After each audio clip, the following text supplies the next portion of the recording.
இந்த ஊர் நிறைய கொடுத்துருக்கு. சொல்றது வாடி ராசாத்தி புதுசா இளசா ரவுசா போவோம் வாடி வாலாட்டி. எல்லாருக்கும் என்ன சொல்றேன்னா எல்லாரும் நல்லா தைரியமா இருக்கணும், எல்லாத்தையும் ஃபேஸ் பண்ணணும், எது வந்தாலும் சமாளிச்சு வாழ்க்கை நல்லா கொண்டு போகணும். நல்ல புத்திய குத்துது, அடுத்தவங்களை பார்த்து கத்துக்கினாலே நல்ல புத்தி. வந்தவரை வாழ வைக்கிற இடம் சென்னை தான்ப்பா இது. தைரியமா வெளியில போங்க, தைரியமா பேசுங்க, எல்லாமே நல்லதே நடக்கும். எதுவும் பயப்பட வேண்டியது இல்லை. சென்னையில எங்களுக்கு பயம் இல்லை, பயம் இல்லாம நாங்க வெளியில போறோம். அந்த அண்ணாசா பீச் இருக்குங்களா, மெரினா பீச், அது எனக்கு ரொம்ப பிடிக்கும். மெரினா பீச் மெட்ராஸ்னா அதுதான் ஃபேமஸ் இல்லையா அந்த இடம், அதனால எல்லாருக்கும் அதான் பிடிக்கும். சென்னை ஏன் ரொம்ப பிடிக்கும்னா எங்களுக்கு எல்லா வேலை வாய்ப்புகளும் இருக்கு இங்க.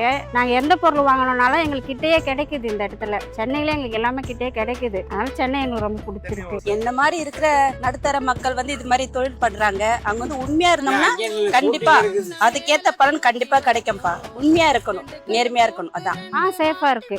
சென்னை என்ன கொடுத்துச்சுனாக்கா அது சொல்ல முடியல. அவங்களுக்கு ஆல் தி பெஸ்ட் தான் சொல்லணும். நல்லா உழைக்கிறாங்க. ஆமா, உழைச்சா பெரிய ஆள் ஆகலாம்.